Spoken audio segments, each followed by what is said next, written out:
రిజర్వేషన్లపై heat Congress BJP మధ్య మాటల యుద్ధం.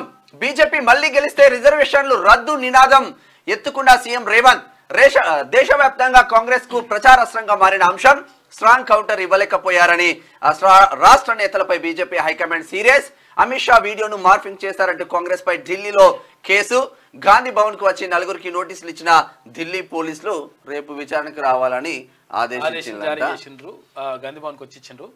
పార్లమెంట్ ఎన్నికల ప్రచారంలో భాగంగా సీఎం రేవంత్ రెడ్డి ఎత్తుకున్న బీజేపీ మళ్లీ గెలిస్తే రిజర్వేషన్లు రద్దు అనే అంశం దేశవ్యాప్తంగా చర్చనీయాంశమైంది. కాంగ్రెస్ అధికారంలోకి వస్తే హిందువుల ఆస్తులను గుంజుకొని ముస్లింలకు అప్పగిస్తారంటూ ప్రధాని మోడీ చేసిన వ్యాఖ్యలకు కౌంటర్ గా రేవంత్ రెడ్డి ఎత్తుకున్న అంశం. ఈ అంశం ఇప్పుడు దేశవ్యాప్తంగా కాంగ్రెస్ కు ప్రచారాస్త్రంగా మారింది.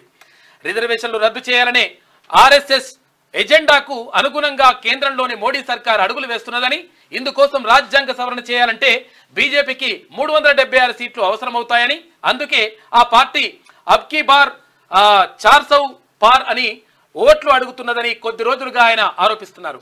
కాంగ్రెస్ స్టార్ క్యాంపెయినర్ గా ఉన్న రేవంత్ ఎత్తుకున్న ఈ రిజర్వేషన్ల అంశం కాంగ్రెస్ పెద్దల దృష్టిని ఆకర్షించడంతో వాళ్ళు కూడా దీనిపైనే ప్రచారం చేస్తూ జనంలోకి వెళ్తున్నారు. దీంతో అమిత్ షా అలర్ట్ అయ్యారు.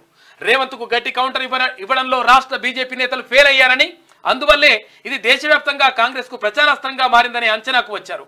బీజేపీ ఓట్లకు భారీగా గండుపడే ప్రమాదం ఉండడంతో తెలంగాణ లీడర్లకు అమిత్ షా క్లాస్ తీసుకోవడంతో పాటు నష్ట నివారణ చర్యలకు దిగినట్టు తెలిసింది. ఈ క్రమంలోనే అమిత్ షా వీడియోను కాంగ్రెస్ మార్పింగ్ చేసిందని ఆరోపిస్తూ బీజేపీ నేతలు ఓ వీడియోను బయటపెట్టిండ్రు.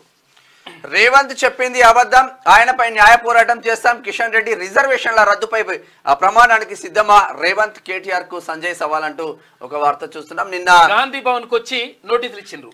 కేంద్ర హోంమంత్రి అమిత్ షా వీడియో మార్ఫింగ్ కేసులో కాంగ్రెస్ సోషల్ మీడియా విభాగానికి చెందిన నలుగురికి ఢిల్లీ పోలీసులు నోటీసులు ఇచ్చారు. ఇక సోమవారం గాంధీ భవన్ చేరుకున్న Delhi special cell inspector Neeraj Chaudhary, ఇతర అధికారులు, PCC social media incharge Manne Satish, Shivashankar, Asma Tasleem, నవీన్లకు నోటీసులు అందజేశారు.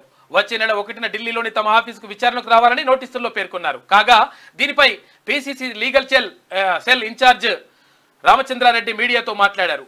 ఢిల్లీ పోలీసులు గాంధీ భవన్ కు వచ్చి నోటీసులు ఇచ్చారని, తానే ఆ నోటీసులను తీసుకున్నానని ఆయన చెప్పారు. దీనిపై వివరణ ఇచ్చేందుకు 15 రోజుల గడువు అడిగామన్నారు. ఇక ఎఫ్ఐఆర్ కాపీ చదివిన తర్వాత దీనిపై ఎలా ముందుకు వెళ్ళాలనేది ఆలోచిస్తామని చెప్పారు. రాష్ట్రంలో కాంగ్రెస్ కు మెజార్టీ సీట్లు రాబోతున్నందునే బీజేపీ నోటీసుల కుట్రకు తెరలేపిందని చెప్పేసి ఆయన రామచంద్రారెడ్డి ఆరోపించిండు. ఈ 15 రోజులు అడిగినంటే 15 రోజులలో మే 13 కల్లా ఖతం అయితే ఎలక్షన్ అయిపోయినాక